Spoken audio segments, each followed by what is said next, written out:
All right, so you did some great work this week. I really like where you're taking things. I'm feeling you're breaking more planes. That's really, helping to make this dragon feel a little bit more realistic, a little bit more 3D. In your video, I love the vocabulary that you were using as you were kind of breaking down what you were looking for. So I can tell you've made a leap in your observation skills.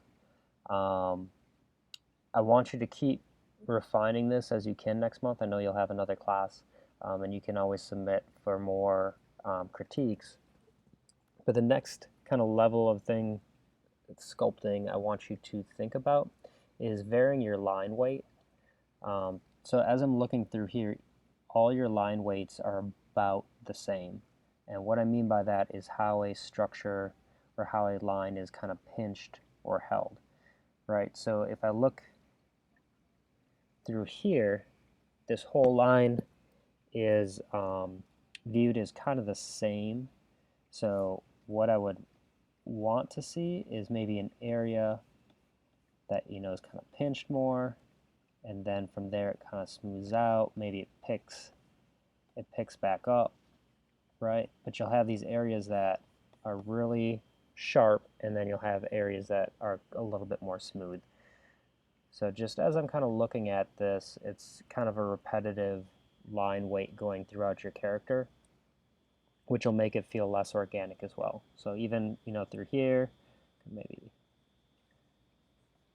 smooth it some, then you have a little bit sharper of a line. Maybe it smooths into that valley. Come back with the pinch brush and, maybe right here we kind of tighten up that line a bit, smooth it down here.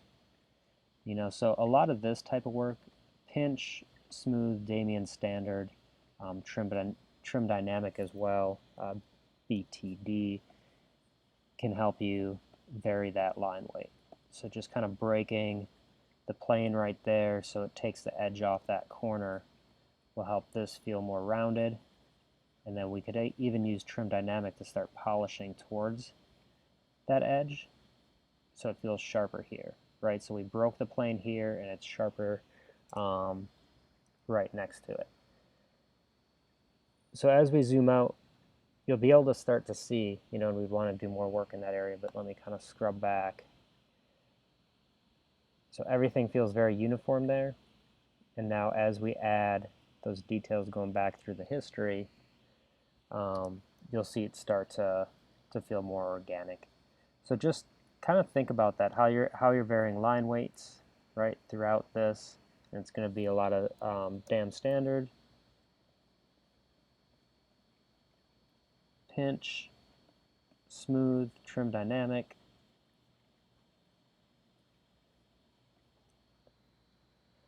Right, but now I'm getting these dark, crisp shadows followed by nice, soft highlights.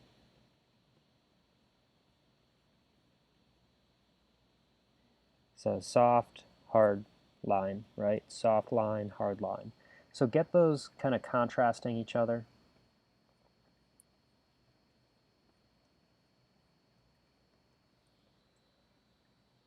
And so even pulling back here again, let's just kind of scrub back through the history and look right through here. Scrolling back forward here. So you can see how it just helps to start breaking up shapes, making it pop a little bit more, right?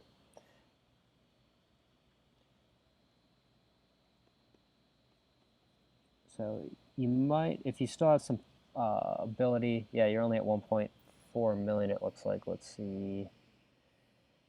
Is this Dynamesh? Okay. Yeah, so you could even pop up a little in Dynamesh resolution, or at this point, if you wanted to, Z-remesh and then go to a subdivided workflow, because you have enough of the proportions and the details into the head that you could start working on like a Z-remeshed workflow if you wanted to. So, but that would be my thing. I'd want you working on next is varying that line weight. And you'll probably need a little bit more polygons to work with to get that. So keep going. We'll bring this to a higher level of refinement. Same thing, just through here. And I would still, keep kind of symmetry with this, but you're getting close to where you could retopologize and then break symmetry, and start working through each side of this model.